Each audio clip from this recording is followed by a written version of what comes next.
Hey viewers, my name's Cara. Full disclosure, I am not feeling very well today. I posted an update on Instagram and to my patrons explaining I have a little bit of a stomach bug, I think. It came out of nowhere last night. But I was planning on recording this video today. Now that I'm feeling a little bit okay, I'm gonna try to get through it. What I wanted to do this week is talk about some of the books that I have finished reading this year, not all of them, but a few of them that I did want to talk about and just haven't gotten around to yet, including one which I finished back in March. So the first one I believe I have mentioned before, and it is Witches, Sluts, Feminists, Conjuring the Sex Positive by Kristen J. Sollée or Sollée. I keep meaning to look up the exact pronunciation of your last name, Kristen. I apologize. You can find Kristen at Kristen Corvette, Corvette also with a K, on Instagram, maybe also other places, but that is where I follow her. This book is one that we have available at the Buckland Museum, so that's where I got my copy. It is a signed copy. All of the ones that we have gotten from Kristen so far have been able to be signed, but I think we are officially on our last batch of signed copies.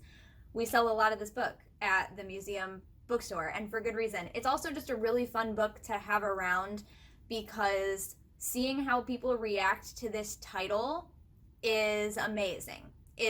I keep joking with our guests that this is the kind of book that you leave out on the coffee table when guests come over to see if they're cool enough to hang around with or not, right? I want to read you the little blurb on the back and also a bit about the author to give you an idea, and then I'll just kind of give a brief summary, not going to be a whole review. I did talk more about this on my Patreon, so if you're following my Patreon, if you're a sponsor there is an older video, I think from back in March when I finished reading it, talking more about it. But Kristen teaches undergraduate gender studies courses at the New School and is the founding editrix of Sluttist, an award-winning sex-positive feminist website. She curates the annual Legacy of the Witch charity festival in Brooklyn, New York. And then the blurb about this book says, Witch, Slut, Feminist. These contested identities are informing millennial women as they counter a torturous history of misogyny with empowerment. This innovative primer highlights sexual liberation as it traces the lineage of, quote, witch feminism, unquote, juxtaposing scholarly research on the demonization of women and female sexuality that has continued since the witch hunts of the early modern era with pop culture analyses and interviews with activists, artists, scholars, and practitioners of witchcraft. This book greatly enriches our current conversations about reproductive rights, sexual pleasure, queer identity, pornography, sex work, and more. It's the blurb on the back of the book for a reason. It really does give you a great idea of what's going on. So I did not take separate notes on this, but I did take notes in pencil throughout the book as I was reading it. It has some pretty cool illustrations. I do not remember the name of the artist, but it's in here somewhere. I just want to show you one of them as an example. So here's one of the fun illustrations, just one of many. Sort of how I've been explaining this to people when they ask me about it at the museum is that there is, like it said in the blurb, some witchcraft history, and there is also a lot of pop culture and American political stuff going on in it. There is an entire chapter, for example, about Hillary Clinton being called the Wicked Witch of the Left, and this whole idea of how when a woman is powerful and we dislike her, we call her a witch, right? So obviously witches ourselves, we don't typically use the word witch as a derogatory term, but in general society, this is a term that gets used as an insult to women in particular, even though witches are not just women. But yeah, so there are chapters about things like the medieval to the modern, looking at the stereotype of being a slut. And I know that that also is a word that is uncomfortable for many of you, along with witch being uncomfortable for many people still to this day. It is being used in a positive way and talking about people who self-identify with this term. With that in mind, we are discussing the history of the term slut, history of the term witch, a little bit of feminist history as well, reproductive rights. There's a chapter called Political Witch, Rebellion and Revolution, which directly precedes the chapter about Hillary Clinton, Wicked Witch of the Left. art witch chapters. There are whole chapters then that are basically like summaries and analyses of different works of art or performance art, etc. There's definitely a lot of different stuff going on in this book. Some of it is kind of like not what I would have necessarily wanted out of a book like this, and yet I still find it very interesting. So I definitely enjoyed reading about a lot of these different things and finding out about a lot of different artists and sex workers and reading their views on these types of things. Even though if you were to tell me like, oh, there's this book about like pop culture views on witches and women and feminism and all this kind of stuff, I wouldn't have necessarily been like, oh, I really hope I hear these specific types of things. But in a way, it's good that that's why it's there, I guess, because I wouldn't have thought to ask for it, you know? And so it was very interesting. There's one all about language as spell, sex magic and the tools of pleasure, queering the witch, undressing the witch. There is a chapter about fashion and more of what we might refer to as the aesthetics practice. There is a chapter all about movie representations in film, feminist community. There's a whole chapter coming from the musical perspective, looking at musical artists who are witches and maybe do or do not actually write about witchcraft in their work. The chapter entitled Hex Cells, Feminism, Capitalism, and the Witch, probably one of my absolute favorites. There's one about online activism. It's called Tech Witch.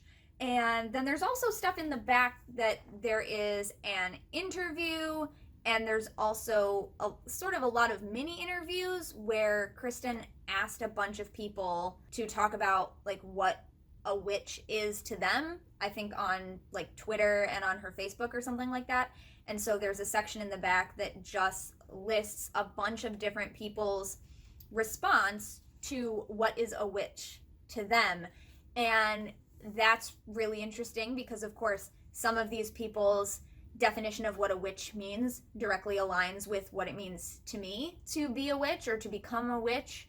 And there are others that I'm like, well, I completely disagree with that, because you can almost tell that these responses did not all come from people who self-identify as witches. So it's also like just people in general responding to what they think of a witch as. So maybe their version of a witch is the Wicked Witch of the West from The Wizard of Oz, and they think we're all green and fly on brooms or whatever. But then there were also things in between, right, that are kind of like not obviously completely based on stereotype from movies and TV, but also are not necessarily what I personally think of as being a witch, but which challenged me to think of it differently. Or it was just interesting to know, like, oh, that's what someone else thinks of when they hear the term witch. So I think some of those places actually could end up being some of the most interesting, depending on what you personally are looking for in a book.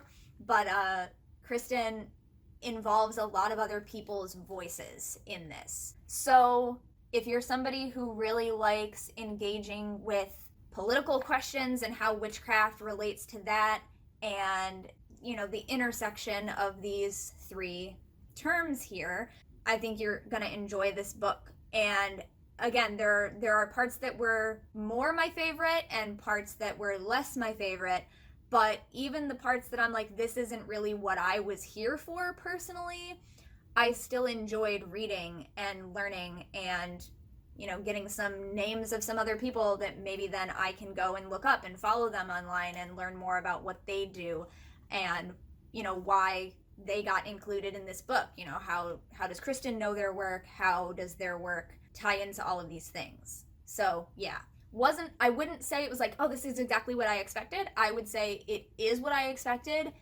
and more, in both great ways, like, oh my gosh, I'm so glad that that was included, and then also like, I didn't really need that, it's kind of just extra, but it was still fun kind of ways, right? So yeah, I finished reading this back in March. It is actually a fairly quick read. It is easy to read. It makes you want to keep going through it.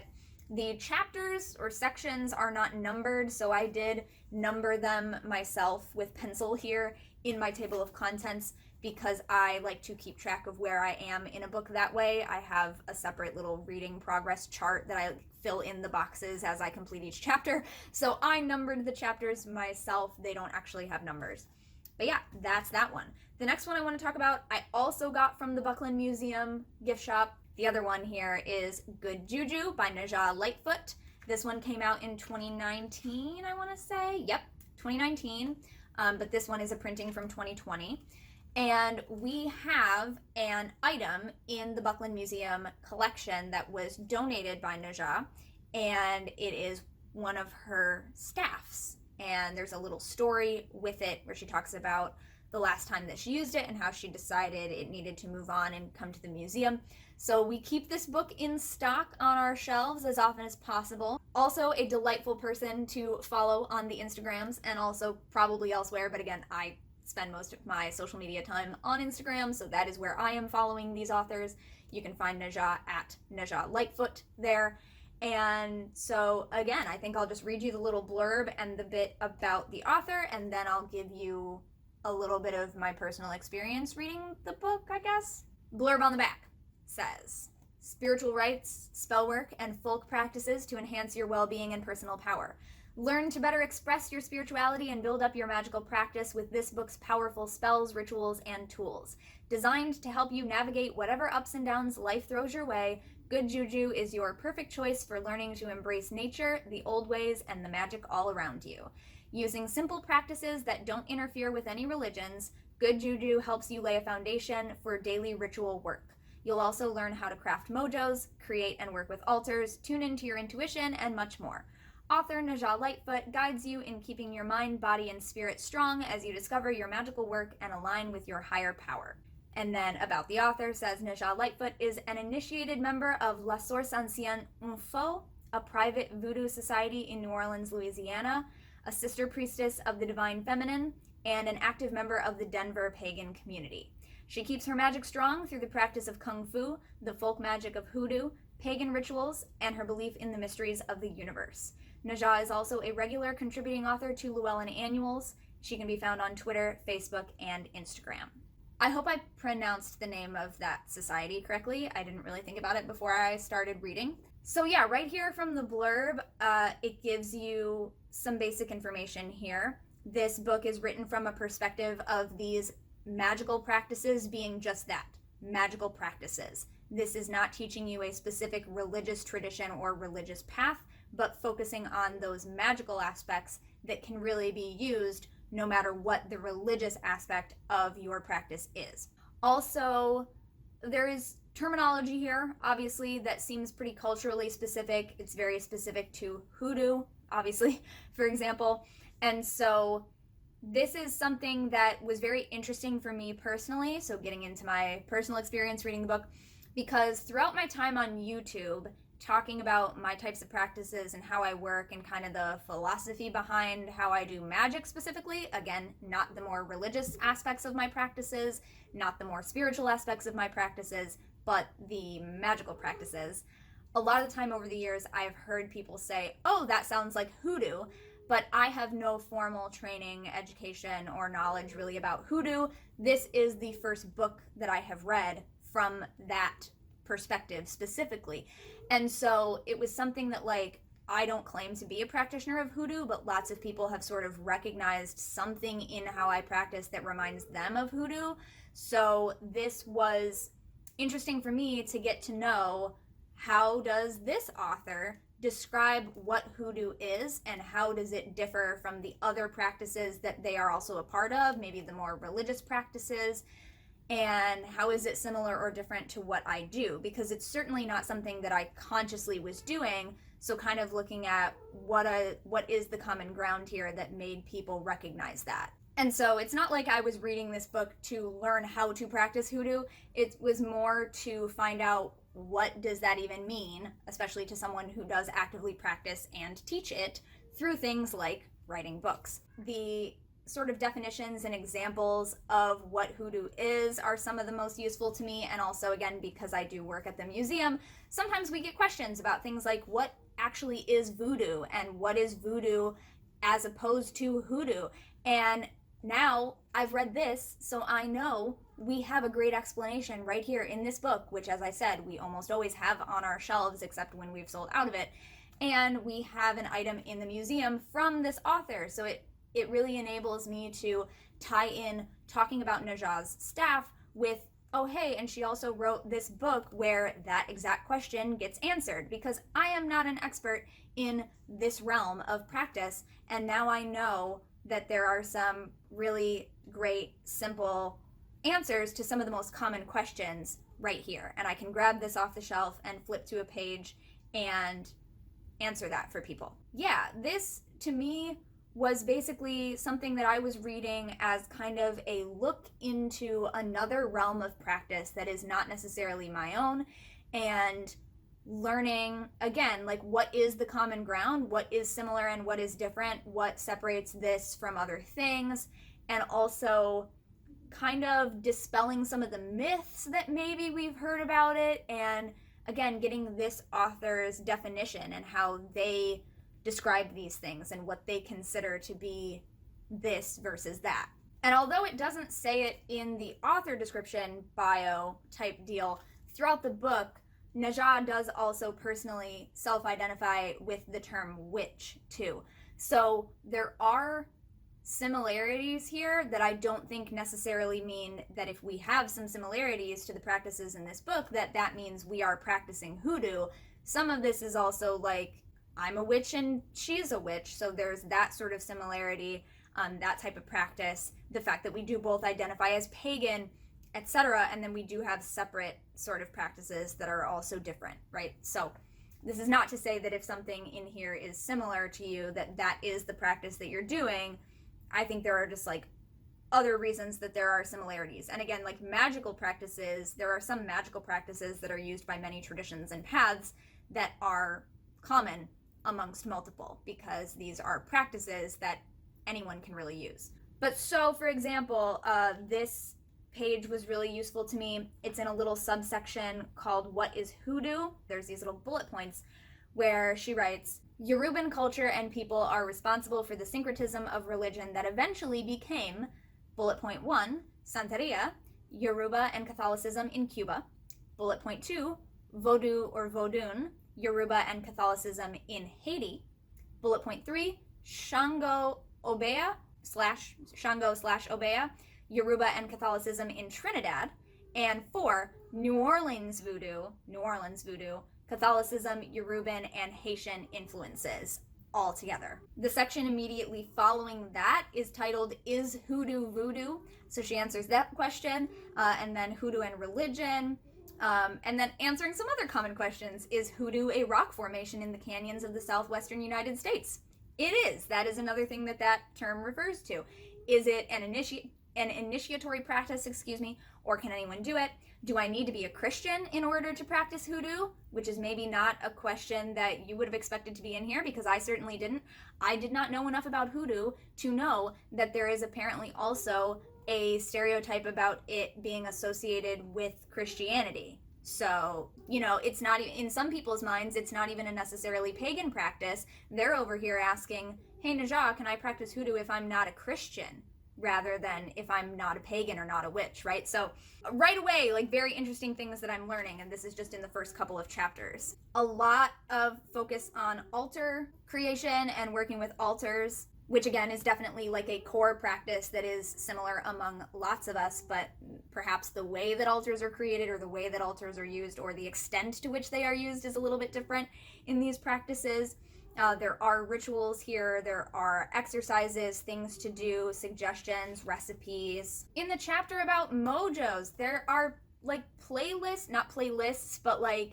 lists of suggested artists of music that Najah likes to listen to while creating mojos. Like, this was really cool to be added in here. And then also suggested YouTube videos as well. Like, that is so cool. Protection magic, working in the crossroads, working in the graveyard, the importance of graveyard dirt, all of these types of things are covered in here. There's a section about the benefits of joining groups, which I really appreciated as somebody who's trying to seek more community. There is a prayer for joining groups that I have taken a picture of separately and I want to post to my communities. So thank you for that. Also, Najah. Yeah, just a whole lot of stuff. And yeah, there are things in here that I'm like, that's really cool and interesting to know. I don't know if I personally agree with that, or I don't know if that feels right for how I practice, and that's okay. And I know that many of us already know that, but I do want to state that here. And, that goes for me with this book as well. And I just want to state that again here to sort of remind everyone that when we read a book, we don't have to do everything the way that author said, especially if it is a case where we're reading it to find out someone else's perspective, but it's not necessarily our own practice. Like, we don't have to take everything that we read and apply it to our own practice. It's a learning experience, and that is definitely something that I got out of this book. I do apologize for the weird random noises that have probably been going on in the background underneath me talking. I sort of just ignore them at this point because I'm so used to it, but my fur babies are having a time. I can't do anything about it. So last but not least, I want to talk about a fiction book that I finished recently. So I finished Good Juju in May. I also finished this book in May. This is Palimpsest by Catherynne M. Valente. It is a fiction story. It is one of my favorite types of stories in that I don't know if there is a name for this type of thing, but basically where there are multiple main characters, typically 4, and each chapter kind of shifts from one character's perspective to the next. So we're getting the same story essentially, but from multiple different characters' perspectives at a time throughout. So I love that. Again, I'm just going to read you the blurb. So I think I may have read this blurb before when I was talking about books that I was going to be reading this year, but I don't remember if that was a public channel video or a Patreon only video, so I'll just read it again. In the Night Garden and in the Cities of Coin and Spice introduced readers to the unique and intoxicating imagination of Catherynne M. Valente. Side note, my introduction to the imagination of Catherynne M. Valente was actually S.J. Tucker's album entitled Wonders, which is based on Catherine's juvenile fiction series Fairyland, the Fairyland novels. I own the first 3 of those. And this is not that. This is an adult fiction novel, just to make that clear. And going on, we will see why. Now she weaves a lyrically erotic spell of a place where the grotesque and the beautiful reside, and the passport to our most secret fantasies begins with a stranger's kiss. Palimpsest. Between life and death, dreaming and waking, at the train stop beyond the end of the world is the city of Palimpsest. To get there is a miracle, a mystery, a gift, and a curse. A voyage permitted only to those who have always believed there's another world than the one that meets the eye.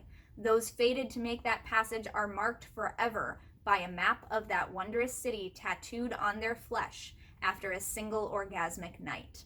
To this kingdom of ghost trains, lion priests, living kanji, and cream-filled canals come 4 travelers. Oleg, a New York locksmith, the beekeeper November, Ludovico, a binder of rare books, and a young Japanese woman named Sei. They've each lost something important: a wife, a lover, a sister, a direction in life, and what they will find in Palimpsest is more than they could ever imagine. I freaking loved this book. All right, so I love Catherynne Valente. I've read some of her short stories that are available online. I've read the Fairyland series. This is the first sort of more specifically intended for an adult audience book of hers that I've read, and I loved it just as much as the other things. It still has that same quality of weirdness and wonderment and magic, and I just love it. It's something that I am a big fan of. I don't know how to say, if you're a fan of this, you'll enjoy this. If you like weird stuff, if you like fantasy, if you like really beautiful lyrical writing with lots of descriptions and just stopping and wondering every so often, like, how did this person's mind birth this amazingness, then I think you'll enjoy Catherynne Valente. Is that a good way to describe it? So yeah, that little blurb on the back talked about the 4 main characters that it goes between. And yeah, if it wasn't clear from the blurb on the back, they have to have sex with someone who has already been to Palimpsest in order to basically unlock their own ability to go there. Everyone has a map of a different portion of the city, and you can only get to that portion of the city if you have had contact with someone who has that part of the map. And yes, by contact, I mean they have to have sex with them. It's not a super ace-friendly book. It's a very sexually themed book. And I did wonder going into it, like, because it says after a single orgasmic night, I was wondering, like, so is it the physical act of intercourse? Is it any type of thing that we would consider sex with another person, not just intercourse? Could it be solo play? Does it just have to be an orgasm? So I was kind of wondering, like, what are the specifics of this? And it turns out, nope, it has to be with another person.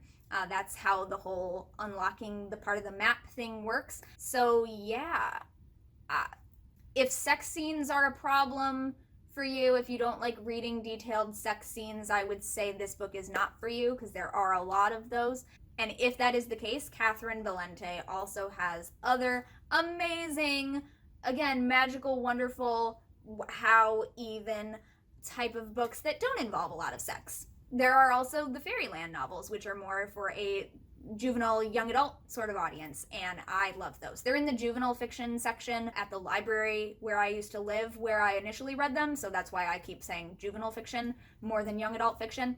But so that is totally appropriate for all ages, no sex involved, right? So if that is a thing that could make or break a type of story for you, that is definitely a huge theme within Palimpsest, is the sex aspect.